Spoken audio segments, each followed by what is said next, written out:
어서오세요. 반갑습니다. 몇 년 동안 친구들과 모은 회비로 베트남 여행을 가게 되었습니다. 첫 해외여행이기에 신나게 놀고 있을 때 해외에서 만나서 그런지 빛이 나는 한국인 여자 무리가 있었습니다. 그래서 헌팅을 하게 되었고 같이 놀게 되었습니다. 한국으로 돌아가는 비행기도 같았고 자유여행으로 온 것으로 똑같아서 남은 4일 동안 같이 다니기로 하였습니다.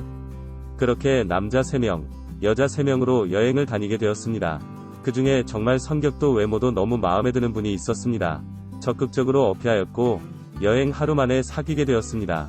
사실 한국에 여자친구가 있었지만 여자친구랑 바로 헤어져도 될 만큼 제 이상형에 가까운 여자였습니다. 그래서 상관없다는 생각으로 일단 고백을 한 것이었습니다. 여행 기간 동안 정말 너무너무 행복했고 한국 가서도 이렇게 6명 자주 뭉치자고 할 정도로 여행도 재미있게 보냈습니다. 물론 한국 와서도 새 여자친구와는 잘 만났으며 솔직하게 여자친구가 있고 곧 정리하겠다고 약속을 하였습니다.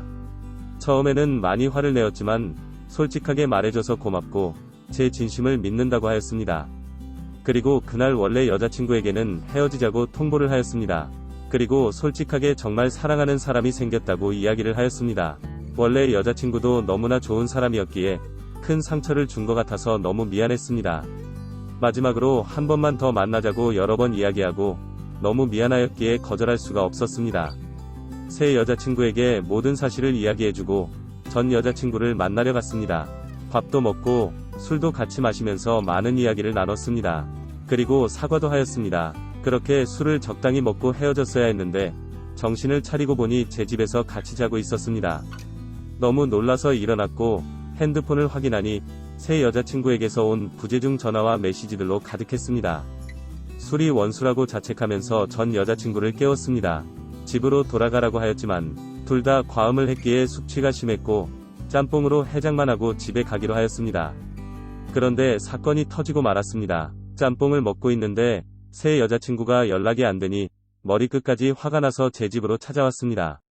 들어오자마자 이게 뭐 하는 짓이냐며 믿음을 이렇게 배신을 하냐며 소리를 질렸고 전 여자친구에게 이것저것을 집어던지는 것이었습니다. 아무 일도 없었고 이야기하다 보니 술을 과음하게 되면서 제 집에서 자게 된 거라고 설명을 하였지만 이미 안 들리는 상태였습니다. 입장이 바꾼 상황이었어도 저 역시 마찬가지였을 겁니다. 그런데 갑자기 조용해지면서 두 여자가 서로를 알아보는 것이었고 갑자기 둘이 언니, 동생이라고 부르는 것이었습니다. 둘이 친자매였습니다. 그것도 잠시 내가 먼저 만났네. 우리는 어떻게 만났네. 우리는 더 잘 통하네 등등 하면서 다시 싸움을 시작했고 말려보았지만 더 격렬하게 싸웠습니다. 결국 집안이 난장판이 되고 나서야 그 싸움은 끝났습니다.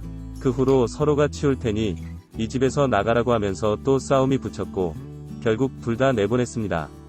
그냥 모든 것이 제 잘못인 것 같아서 솔직하게 있었던 모든 일들을 적어서 둘 다에게 보냈습니다. 그리고 새 여자친구와 헤어지면 평생 후회할 것 같아서 계속 만나고 싶다고 보냈습니다. 며칠이 지나도 둘 다에게 연락이 없어서 헤어지는 거라고 생각했습니다. 2달쯤 지났을 때 퇴근하고 집에 들어가니 새 여자친구가 와서 아무 일도 없다는 듯이 저녁도 준비해놓고 청소도 빨래도 다 해놓았습니다. 제가 어떻게 된 거냐고 물었지만 계속 만나고 싶다며 자기도 저를 사랑하니까 온 거라고 그랬습니다. 그렇게 그날 저녁에 와인도 먹고 잠도 같이 잤습니다. 그리고 다음날 조심스럽게 초음파 사진을 보여주면서 임신을 했다는 것이었습니다.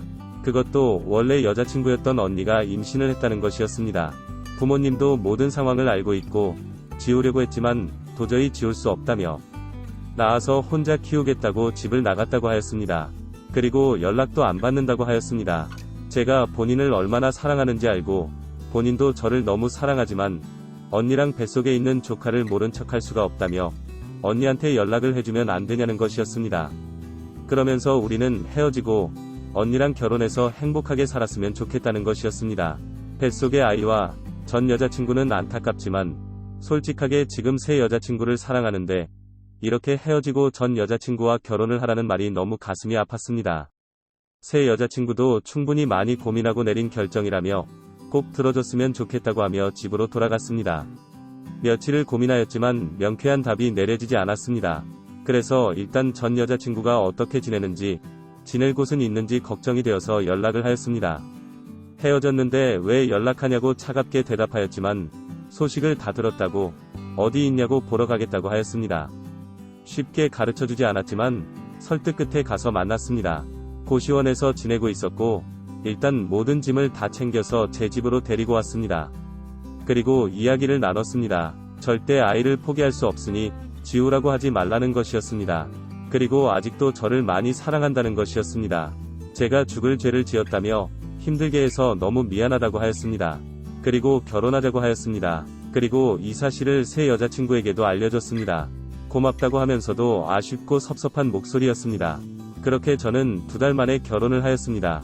결혼은 하였지만 제 마음속에 아직도 처제가 남아있는 것을 아내가 알고 있습니다. 게다가 처제가 저를 많이 사랑하는 것도 양보하고 결혼을 부탁한 것도 알고 있습니다.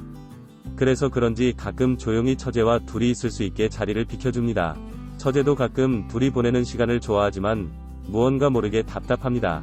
현재는 제 집에서 신혼집을 꾸미고 살고 있으며 처제도 같이 살고 있습니다. 어쩌다 보니 이렇게 되었습니다. 솔직하게 저는 아기가 생기면서 아내와 결혼을 했지만 처제를 더 사랑하고 있습니다. 이 관계를 어떻게 해야 할지 답답합니다. 도와주세요. 오늘의 사연은 여기까지입니다. 구독과 좋아요, 알림 설정 부탁드립니다. 긴 글을 읽어주셔서 감사합니다. 구독과 좋아요 꾹꾹 눌러주세요. 꾹꾹. 알림 설정도 꾹꾹 눌러주세요.